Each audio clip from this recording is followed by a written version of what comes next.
কারণ ও স্কুলে আসতে চাচ্ছে না, বলতেছে আম্মু এখনো কি ওইখান দিয়ে প্লেন চলে। আমি বলছি হ্যাঁ বাবা, বলে আমি ওই স্কুলে আর পড়বো না, আমি পড়তে চাচ্ছি না। স্কুলে আসলো, বাচ্চারা বাবা মার কোলে ফিরলো না, এটা আসলে মেনে নেওয়ার মতো না। এটা তো মনে হয়, অবশ্যই মনে হয়, সবসময় মনে হয়। এদের কথা ভাবি মাঝে মধ্যে, যে প্রতিদিন স্কুলের পর বের হইলে দেখতাম এদেরকে খেলতেছে, লাফাইতেছে, এখন আর সেটা হয়তো বা দেখতে পারবো না।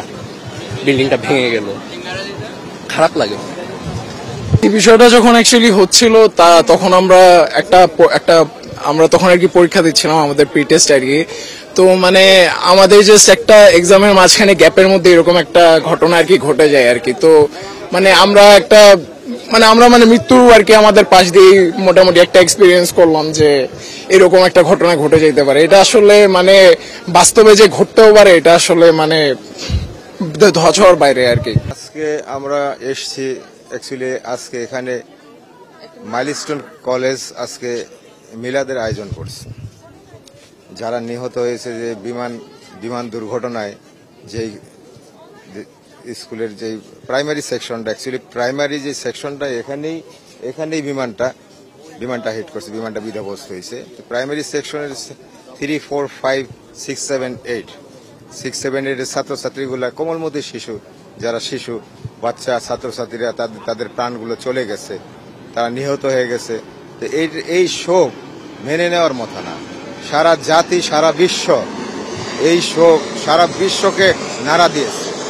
এত বড় একটা দুর্ঘটনা আমার বয়সে, আমার লাইফে, বাংলাদেশের এই ইতিহাসে আমি কখনো এই ধরনের ঢাকার শহরে, আমরা ঢাকাতেই বড়, ছোট থেকে জন্মলগ্ন থেকে ঢাকা থেকে, ঢাকা শহরে এমন কোন ঘটনা, মানে এমন বিমান বিধ্বস্ত বা এত বড় বিমানের দুর্ঘটনা আমার লাইফে আমি কখনো দেখি নাই, শুনি নাই। তো এইগুলো মেনে নেওয়ার মতো না। এই কষ্ট আমরা এখনো পর্যন্ত আমরা মেনে নিতে পারছি না। তো যাই হোক, আমার ছেলে খুব ভালো আছে, ও ক্লাস 9-এ পড়ে, কমার্স সেকশনে। তো যাই হোক, ওই দিন ও একটু তাড়াতাড়ি ওর পরীক্ষা শেষ হয়ে গেছে, 12টার মধ্যে বাসায় চলে গিয়েছিল। ওটা তো আমাদের সন্তান, আমাদের বাচ্চারা। আমি আমাদের বাচ্চাগুলোকে দেখে মনে করছি যে ওরাও একদিন আমাদের বাচ্চাদের মতো বড় হতো, 9, 10 পড়তো, কেউ ডাক্তার, কেউ কত বড় বড় হতো। আজকে বাচ্চাগুলো নাই, আমরাই নিতে পারছি না। আর যাদের বাচ্চা গিয়েছে তাদের জন্য দোয়া করা ছাড়া, আল্লাহ তাদের ধৈর্য করার শক্তি দেখ। আর যারা মারা গিয়েছে তার আল্লাহ জান্নাতুল ফেরদৌস নসিব করুক। আমাদের এমন আর যেন না দেখতে হয়, এটাই আল্লাহর কাছে সবসময় দোয়া করি, যে পরিস্থিতি যেন কারো ফেস না করতে হয়। বাচ্চারা স্কুলে আসবে, পড়ালেখা করবে, বাসায় যাবে, এটাই তো নিয়ম। স্কুলে আসলো, বাচ্চারা বাবা মার কোলে ফিরলো না, এটা আসলে মেনে নেওয়ার মতো না। 12 দিন পরে আমাদের বাচ্চার স্কুলে আজকে একটা মিলাদ মাহফিল অ্যারেঞ্জ করেছে।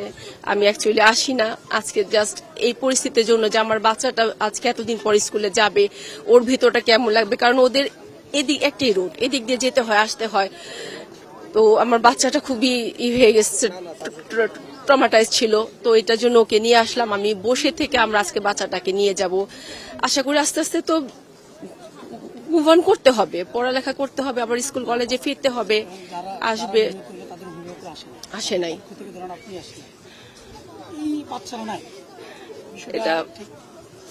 এটা তো বলে বুঝানো যাবে না যে তারা নাই, ফিলিংসটা এটা কি বলে বুঝানো যায়? এটা তো মনের, আমরা তো 7 দিন আমাদের বাচ্চা ভালো আছে, তারপরে এই বাচ্চাগুলোর জন্য তো আমাদের সব বন্ধ হয়ে গেছিল, পুরো আমরা সবকিছু আমাদের বন্ধ হয়ে গেছিল, খাওয়া দাওয়া, ঘুম, সবকিছু মিলে। এখন ওনাদের উপর দিয়ে কি যাচ্ছে, এটা তো আল্লাহ তাদের সহ্য করার শক্তি দেখে ছাড়া কিছু বলতে পারছি না। হ্যাঁ, দোয়া ছাড়া কিছু বলার না। এখন যে একটা ছিল, ওইটা আসলে অনেক মর্মান্তিক, বলতে অনেক ভয়াবহ একটা ছিল। আমরা সেটা ট্রমার মধ্যে চলে গেছিলাম। আমি সেটা ভুলতেই পারতেছি না যে এতই বাচ্চার মধ্যে এইরকম একটা ঘটনা ঘটছে। আমরা এটা আসলে কখনোই আশা করতে পারি না, করতে চাইও না। আজকে যদি এটা মাঠে পড়তো, আমার বাচ্চা মাঠে ছিল, অন্যরকম একটাই হইতো, আমি হয়তো এখানে আসতেও পারতাম না আজকে।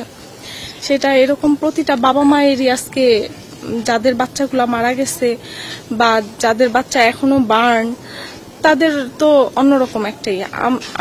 আমরা আসলে অনেক বেশি এটা নিয়ে আছি। এখন স্কুল প্রতিষ্ঠান খুলবে কিনা সেটা জানি না, কিন্তু এতগুলা বাচ্চা যে মারা গেছে তার জন্য আমরা অনেক অনেক কষ্টের মধ্যে আছি। আমরা বলতে পারতেছি না, আমি আপনাকে ভাষা হারাই ফেলতেছি।